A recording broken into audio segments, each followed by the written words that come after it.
Looks like we have a dissenting opinion. Go talk to those people. Yeah. Go off. I try to reason with you. No, Have a good day. Get the away from me. Get the fuck. I heard you screaming racism. Go away from me now. That's not very ladylike Away language. from me. She's all yours, officer. Well, Yahoo Nation is taking to the streets, quite literally. They're on Harvard and they're heading to Queen's Park, and they are again sending the same message to Premier Doug Ford. Open up this economy, Mr. Premier. Indeed, Ontario is now ranked 9th out of 10th in terms of provincial economies. Only Newfoundland is worse. And these people, they're sick and tired of not being able to get a haircut, go for a manicure, go work out at the gym. Premier Ford was on the radio earlier today, and he was saying that no one wants the economy fully opened more than he does. After all, he did campaign on the election slogan, Ontario Open for Business, in 2018. But he says he is beholden to the scientists and the doctors who are advising him not to. And yet, look what's happening around the world. Tomorrow, Portugal is fully opening their economy. They're welcoming back tourists, and yet it seems that Ontario is going the opposite direction. Just yesterday, a restaurant that opened in Minden, he was threatened with a fine of $500,000 in jail time if he did not close up shop. But he's desperate. He's facing personal bankruptcy. And just a few days ago, right here in Toronto, an ice cream truck was fined $880. But he's offering curbside service. How is it that you can get a pizza pie delivered to you at your home, but you can't get a banana split? It doesn't make sense. In any event, Yahoo Nation, as they have embraced the term, are now heading to Queen's Park, and let's see what they have to say for this protest number 6. Well, what brings you here to this protest, sir? You name it. Quarantine, soft martial law, tyranny, treason, everything, gun rights. So obviously you want to see the economy reopened. I just heard Doug Ford on the radio this morning, and he was saying no one wants the economy opened up more than him. However, he is taking the advice of top doctors and scientists to keep it clamped down. What do you have to say about that? Are they from China? Don't trust them.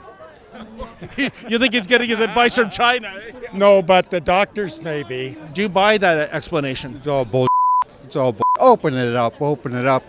It's tyranny. You're quarantining the healthy people. Let us get back to work. You know, you can talk all you want. The actions really shows what you believe and what you want to do. In terms of Dr. Williams, I think that person is 100% responsible for the complete disaster in this province because he's an unelected official guiding the lives of almost 15 million people, and that's unacceptable. I think everybody should have a choice. If they want to go to work, they should be able to go to work. If they're too scared to go to work, then they shouldn't go to work. That's it. But it should be our choice. No, I agree with Not you. Justin Trudeau's, not Doug Ford's, our choice. I'll say this, and I'll say this very clearly. Unless you have a license in virology, you are not qualified to speak or advise on COVID-19. And to all the doctors out there that think that they are, we're watching you and we will hold you accountable. So your license is being put on the line for whatever you're being paid to advise inappropriate information on COVID-19. What do you think? Do you think these doctors and scientists are being overprotective, or would you like to see Doug Ford make an executive decision and roll the dice? Well, the doctors and the COVID council that he's relying on for all these decisions don't have any accountability to the people, so they're unelected. And Doug Ford should be stepping up and being accountable for this and making his decision on this, and based on, do it based on the evidence that we've got. We've got like 3 months of evidence about this virus now, and it's not any worse than the flu. And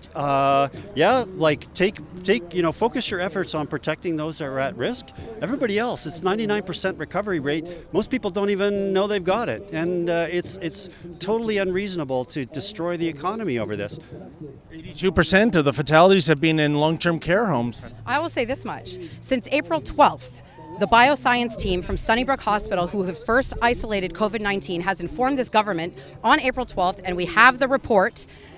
that COVID-19 has no effect on healthy immune tissue, nor can it replicate on healthy immune tissue. So this government has known since April 12th that healthy people are not affected by COVID-19. What they should have done was implement like some sort of facility that studies immunology and infectious disease that has accommodations for those who are susceptible to COVID-19. But they didn't do that. Instead, they started feeding us money from our own labor, closing down the economy, putting more people in danger. You have cancer patients that are afraid to go to the hospital because they're afraid they're going to get COVID, and they're dying at home. This is ridiculous. I've known Doug Ford personally since I was 4 years old, and I will call him out right now and say, you're acting like a coward. Stop listening to bull doctors that are not qualified to speak on this, and look at the science. What happened to Doug Ford? His election slogan 2 years ago was open for business. And that is so disappointing because I voted for him, but I really feel betrayed by him. When do you think we're going to get back to the old normal, or do you think this is going to linger for months? Well, I hope the new normal is way better than this and we get rid of the politicians and the mainstream media that's lying to us and being fearmongers. That's all they're doing. And they're not telling any of the stories that really matter. People are dying, but not from the virus. My friend's mother died of 100 in a long-term care facility. She wasn't on a single medication. They paid 40 grand a year for a few years to make sure she had a personal caregiver as well as the staff there. She got kicked out before Ford stopped other personal service workers from going from one to another long care facility. And because she didn't work for them directly, she got kicked out. And after 8 weeks, my friend's mother gave up, not seeing anybody she knew, and everybody she saw was in a mask, and she was confined to a room, not on a single medication at 100. Right now, turning the fear and testing to see how scared they can make people into just surrendering their rights. The thing that people need to really understand, the masks, the way they are, they're not protecting you from the virus. However, what they do is they suppress your immune system, and other people discussed this already. So when you have healthy people wearing the masks, they're actually going to have hypoxia, and there's not enough oxygen in their blood. And as of March, they do not even test you for COVID, because if you're sick, they just diagnose you as a symptom case. So now they're assuming you have COVID, not even saying that you really do. So now you have people dying of a heart attack that had a sniffle. They're saying, oh, I bet he had COVID. So even though you died of a heart attack, they didn't prove you had COVID, they're going to list you as a COVID death. But now what we're doing is we're mandating the masks because the symptoms when you wear a mask all the time actually similar to someone having the COVID. So now you have a lot of people that might have supposing symptoms. And guess what the other thing I heard yesterday? Doug Ford is now became a salesperson for testing. Like the yesterday briefing, he was pretty much begging people, can you please go get tested? There's absolutely an agenda behind this. For instance, on the federal level, Justin Trudeau is sitting on the a campaign for a global parliament. That's conflict of interest to being the Prime Minister of Canada. This runs very, very deep, and it needs to be exposed. Everything needs to come out into the open. Can't go to our cabins, but Doug Ford can go to his cabins? Come on. They closed the closed kids' camps. Like Doug Ford's not going to take his nephew to his cottage? What about the people who don't have cottages? I'm looking at your sign, opensummercamps.com or Open Summer Camp. I think that's ours is the singular website. I don't understand the rationale because you're young, you're healthy as far as I can tell. We know there hasn't been a single death in Ontario of anyone under 20. I think it's very stupid because kids don't even get it as much as adults, so why can't we go to camp? And what are you going to do in the meantime? You can't go to the playground. It's all roped off, right? You can't really do anything. They expect us to just sit inside and on the couch and just do nothing. Do you think it's unfair, too, because the Premier, he's got kids, he's got grandkids, I think. He has a lakefront cottage.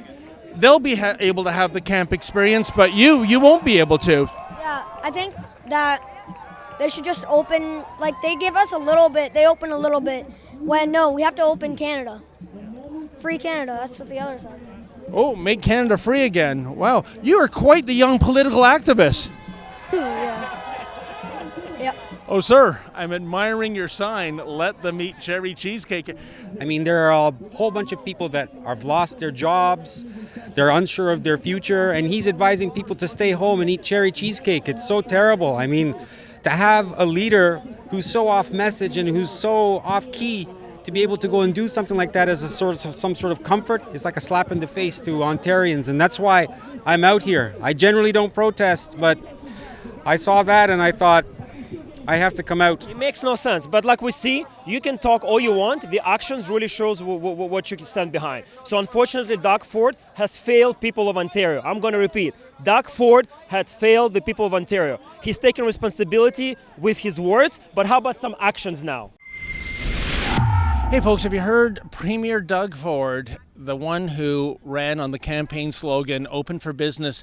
He's shut down a specific kind of business this summer. That would be the summer camps.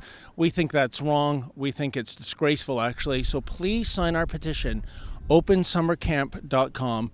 That's opensummercamp.com. I'm aiming for 25,000 signatures, and when I get it, I'll deliver the petition to Premier Ford himself.